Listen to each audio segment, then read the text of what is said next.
This card has got to be one of the most beautiful and yet tragic story in Dragon Ball Super card game. Hey folks, we want to welcome you back to the Sensu Pop channel. As the Blue Androids did get some really good support from the Beta Evolution booster, today we will be revisiting the mother of all androids, Android 21. The strategy here is going to be very simple. We are going to be defensive while trying to ramp up our energy to play some god-awful, powerful, unholy boss monster to end the game. And if that sounds like it is going to be something that you like because you are a degenerate just like me, see you guys after a short intro, alright?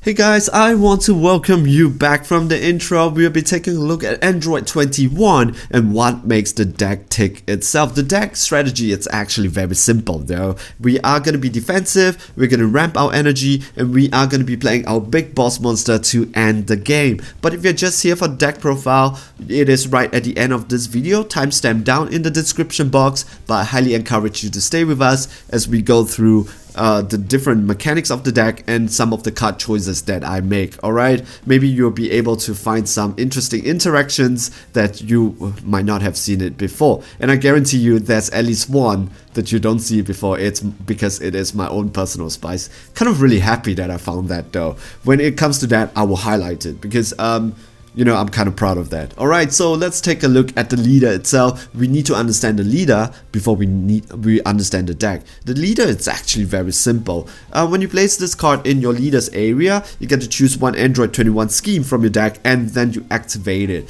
Android 21 scheme, it is going to be a few card that does two things. One, it plays clone token during your opponent's turn on your opponent's board, and the second part is the first card that you and your first battle card that you and your opponent plays cannot attack, which is pretty good. Kind of helps you to be very defensive about it. The activate main for the leader, it's the same for the front side and the back side. The front, it just says that you pop one of your opponent's clone token, you draw a card, choose up to one of your opponent's battle card, one or less, and bounce it back into their hands. At the start of your opponent's main phase, you get to untap one energy, which is blue and green, just like that. Draw two when you awaken. It is exactly the same. So let's get on with the main and interesting part. What are the boss monster that we will be playing in the deck itself? The first one, it's gonna be a new one. It is Android 17 and 18 siblings revive. They are very powerful. This card is so powerful. Energy exhaust, deflect, double strike, dual attack. When this card is played, it basically boards clear, and when this card attacks two times, it is a 25k double striker. Your opponent reviews their hand, you choose two cards and put it in their energy. So you kind of really wants to end the game over there, but it is a safe play at 8 energy because at the end of your turn you get to untap one. With your leader's ability, you untap another one. But what you really want to do is you want to end the game when this card is being played. But because you do, because you do have the knowledge of your opponent's hand, so you could estimate their their combo power when you play this card. And the second boss monster that we'll be playing is gonna be Android 17, Turning the Tide, critical deflect. When you play this card, you and your opponent has no hands anymore. Everything goes back into the deck. So how do you play this card? It's when your opponent is down to 2 life and you have something to swing other than this card. Play this card, swing, get the crit damage because your opponent has no hands to defend himself, and then you swing with one of your other card just to end the game. And it is a guaranteed game ender if your opponent has no blocker and your opponent is down to 2 life and you have something to swing on your board other than this card. Alright, so these are the boss monster. 8 cores, 7 cores, high energy requirements. How are we going to be getting there? Here, the first one, it is going to be Android 16, energy amplification. Tap 2, play him, top card from the deck, down as your energy. Simple.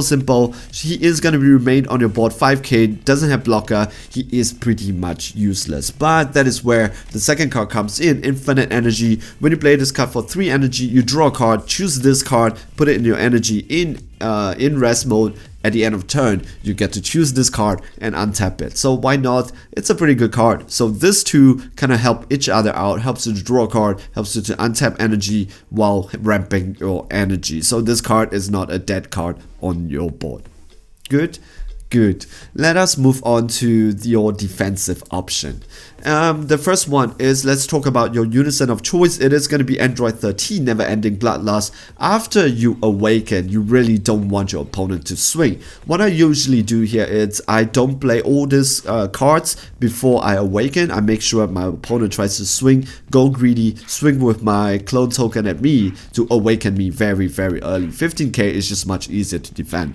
Okay, activate main. If you don't have any unison card, you get to play him out for free for 1 marker by popping one of your opponent's clone token. It is a blast 2. You choose one of your leader. It gets 5k for the duration of the turn, and then your opponent clone token cannot attack you during your opponent's next turn. It is very, very important. I emphasize that you play this card. Make sure you get the blast 2 when you awaken, because you don't want your opponent to pressure you with your own clone token. The second card is the same thing, Android 16 for his mother. You play more clone token. At the same time, you make sure your opponent cannot attack you because of his permanent. However, this card is also really good because from your drop area from your hand, he is a free play by popping one of your opponent's clone token. Alright, so these are there to make sure that your opponent cannot swing at you, and while the unison card makes sure that you can do God Sealing Technique. Blast 2, pretty difficult to take care of. More defensive option, it is going to be a new card, Android 16 Steadfast Comeback. How good is this card?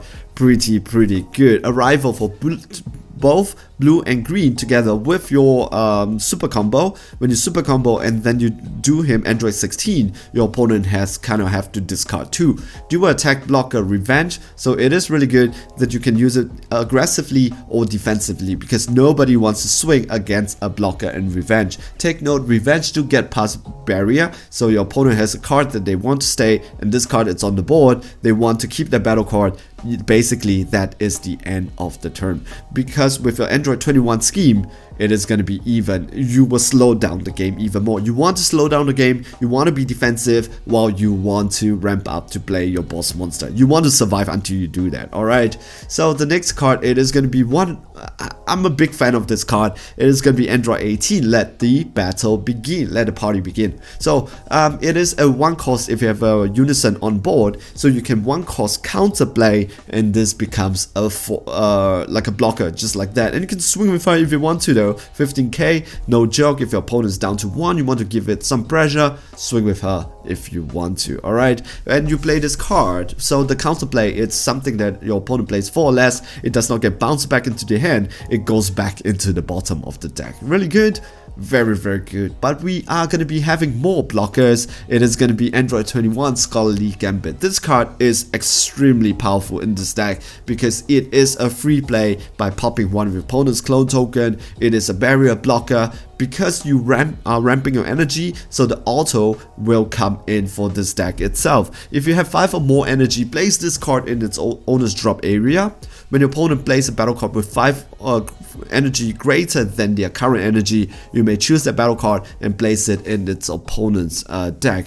This card literally just stops the game for a lot of decks. The reason why is that your opponent cannot even do something with deflect, right? Because this is not a counterplay, so you can target something which has deflect. However, you cannot target something which has barrier because it is not played in the counterplay level, so the barrier has already come into effect. But do you know there are a lot of cards that does not have barrier but is very big, especially the SCRs. So they thought that, you know, like they are playing an SCR and they are safe. No, it is not safe, because Android 21 Scholarly Gambit, play it, drop it, and that SCR goes into the drop area. Just like that, really powerful card, especially for free play. But one point to take note is also Android 21 Scholarly Gambit helps you to get away from your summoning sickness, because she is a free play. Make sure that she is not on the board before you play your boss monster. Use her, pop a clone token, free play her, tap all your energy and play your boss monster. She is the first card that you play.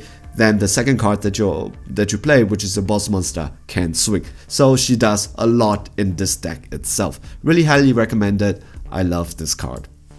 And of course, we do have one of the most powerful counterplay in the game right now. It is going to be SS Trunks God Sealing Technique because of a Unison card. Alright, so let's take a look at one of the spies that I have in this thing.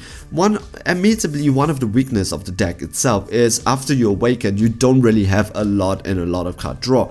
When you awaken during your turn, you are kind of like drawing 4, but with after that you are drawing once per turn. So that is something that we're trying to fix here, but I have a very good way to fix it. Android 16 for his mother, it is going to be a free play. When you free play him, the problem with him is that he helps you to get past your summoning sickness, but he is unique and you cannot combo this guy off. You can play him from the drop area from your hands, but if you cannot combo this guy off from the board, unless your opponent takes him out into your drop area, there is no way that you can recycle him. How are we going to get past this while trying to help us to draw card is we are going to be playing Android 16, Imperfect Assassin. How good is this card in this deck? Really good, because he is a evolve 3 cost on top of Android 16. This is gonna work, and he is a 20k blocker. When you evolve into this card, you draw 2 and your opponent discard 1. So now you can free play another Android 16 for his mother again. Why not? And this is because your leader is gonna untap 1 anyways, so it is you are gonna be this is just a 2 cost. So you pay 2, you draw 2, your opponent discard 1, now you have a 20k blocker on the board. Why not? The best part is if your opponent sends him to the warp itself, this card's Android 16 goes to the warp, Android 16 for his mother goes to the drop area. The next turn you can activate main, play Android 16 from your hands once again. Is this good? I think this is pretty good. Correct me if my ruling is wrong, but I believe that is the right ruling over there. So this combo itself really helps to keep your hand size up, and you could just evolve and just get the draw 2. You have a lot of energies anyways, so why not make your opponent discard 1 and then get another 20k blocker on the board. Okay, so basically this is the deck profile itself. Is there anything that I would change? Yes, I will. Actually, I'm not too sure how this RAM engine is gonna work. This deck itself, it's pretty consistent because we do have the ability to search for your androids and play it. But in order to maybe pump up our ability to RAM, I would maybe take out an Android 16 Imperfect Assassin, or maybe one of these cards that you think that you don't need, and play Android 21, 2 copies of Android 21, Beautiful Scientist. It is a blocker and it helps you to ramp. So why not? Because you do have the energy to do that. So on the hindsight, maybe I will play this also. Alright. So hey guys, I hope you like this new deck profile. It is fun, and I'm so glad that I'm able to replay this once again. It is a very fun deck to play. Not yet that meta, but I kind of like this deck itself a lot. Alright, hey guys, thank you guys for listening to me, and if you stay through all of this explanation, kudos to you. I know it's not very easy. I try to be as fast as possible. Alright, so guys, stay safe and see you guys in the next video. Yep, ciao, bye. Like and subscribe.